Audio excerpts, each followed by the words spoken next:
J'ai beaucoup d'espoir. En voyant ce qui se passe aujourd'hui, où les gens prennent conscience qu'il faut changer, ça me donne de l'espoir et ça me donne l'énergie de continuer dans ce mouvement. On bouleverse l'environnement naturel, c'est-à-dire qu'une terre cultivée, c'est une terre bouleversée pour les espèces qui l'habitent, évidemment, mais c'est l'idée de le faire de manière durable, c'est-à-dire que on l'exploite d'une manière qui laisse la possibilité à ceux d'après de l'exploiter comme on l'a exploité en fait. J'ai pris mes responsabilités face à la terre qu'on m'a donnée et qu'il faut en prendre soin si on veut continuer à vivre dessus finalement. Moi, j'ai toujours voulu créer quelque chose de mes mains, on va dire, de faire quelque chose pour le bien de la planète. Je suis le directeur de la société Écomotrice Genève SA, entreprise qui existe maintenant depuis plus de 11 ans. On est spécialiste dans le transport de colis urbains, et ceci sans émission de CO2. Moi, je peux vous citer exactement le nombre de tonnes de CO2 épargnées, le nombre de kilos de particules fines épargnées, le nombre de kilomètres parcourus sans émission de CO2. Livrer d'une manière écologique, c'est moins de bruit, c'est moins de trafic et on respire mieux. 1 million d'entreprises comme la nôtre à travers la Terre, à mon avis, on a un gros impact.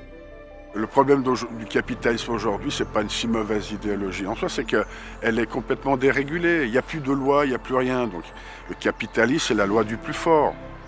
Alors, s'il n'y a personne pour arrêter le plus fort, ça nous mène aujourd'hui. Il reste à convertir encore l'économique, parce que ce qui est malheureux, malgré les dangers urgents sur la planète, reste toujours le coût. Voilà, maintenant il y a des gens qui vont préférer payer et polluer et puis gagner de l'argent comme ça. Ça c'est encore un autre combat, mais on va y arriver. Il faut une volonté politique. Là pour l'instant la priorité c'est l'argent pour ces entreprises-là. Tant qu'il n'y a pas une volonté politique derrière pour recadrer ou pour convertir ou pour trouver des solutions, ça continuera. S'il n'y a personne qui les emmerde, pourquoi s'arrêter ? S'il n'y a pas de lutte, il ne se passera rien. Il faut maintenant y mettre son attention et puis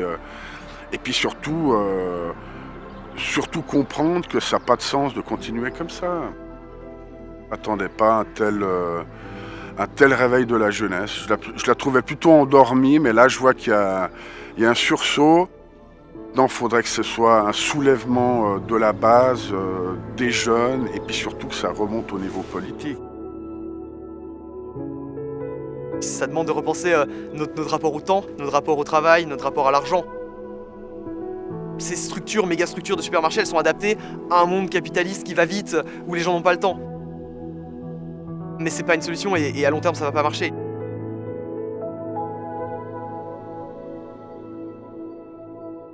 On appelle ça la ferme du fond de l'étang, donc on est sur la commune de Plan-les-Ouates à Genève. On fait une agriculture sans traitement en tout cas, en essayant vraiment de diversifier, d'aller un peu contre le modèle classique de monoculture, se passer des engrais minéraux, qui sont des ressources non renouvelables en fait simplement, qui viennent principalement d'exploitation minière.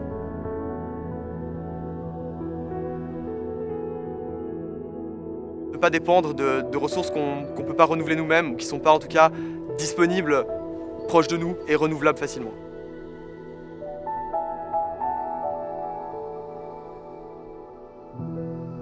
On va essayer de limiter un maximum nos impacts, comment la ferme consomme et qu'est-ce qu'on ressort ensuite derrière. Parfaitement autonome, c'est faisable.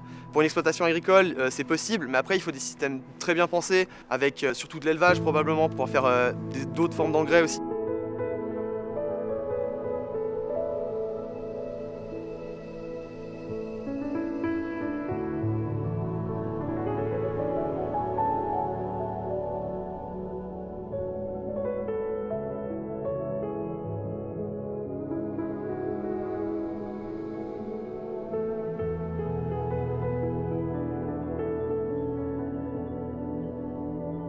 On va retrouver moins de résidus, voire pas du tout, parce qu'on n'utilise aucune forme de traitement et pour la santé c'est forcément meilleur.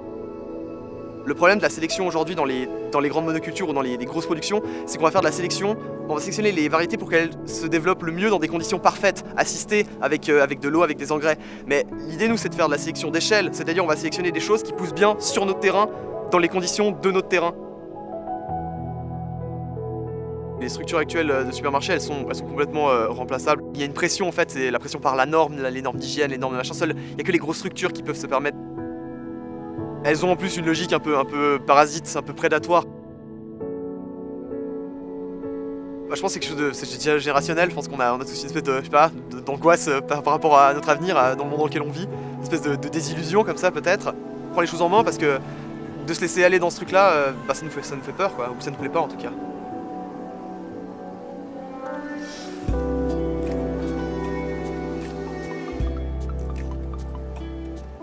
J'essaye vraiment de faire attention à la manière dont je consomme, dont je vis, ma manière de vivre tout simplement. Essayer de faire le moins de déchets possible.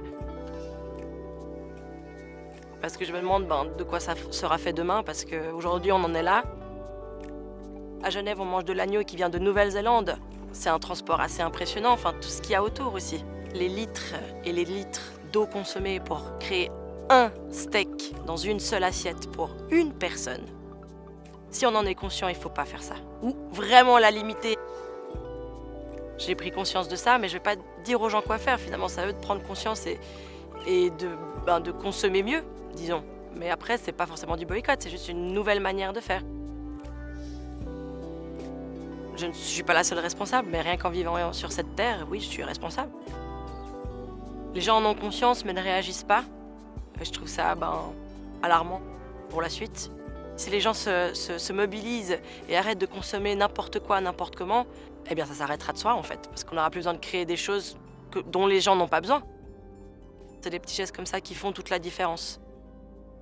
La consommation, il faut que ça soit une consommation intelligente, de n'importe quoi finalement, de tout ce qui nous entoure. Et quand tu te rends compte que grâce à cette découverte, tu te sens bien et tu vas bien, tout va bien autour de toi. Et il faut juste le faire en fait, il faut juste le faire pour s'en rendre compte. Je vois tous les jours des gens qui créent quelque chose et puis d'une manière durable. C'est-à-dire qu'on arrive à concilier protection de l'environnement, une efficacité économique et puis en plus qu'il y ait du social derrière. Parce que tout ça, ça renoue, ça recrée du lien, ça crée du tissu social et c'est ce que la société a besoin aujourd'hui. S'il n'y a pas de lutte, il ne se passera rien. Il faut maintenant y mettre son attention et puis surtout comprendre que ça n'a pas de sens de continuer comme ça. Et puis qu'une fois de plus, c'est le mieux vivre ensemble qui importe le plus. Maintenant, à mon âge, moi, je donne ma contribution parce que je suis un convaincu. Et puis c'est à mon niveau. J'essaie de convertir autour de moi les gens au respect de l'environnement. Il faut commencer petit pour viser très grand. Je pense qu'on peut aller très loin. L'idée, c'est pas de s'enrichir, mais c'est de vivre bien, simplement et mieux.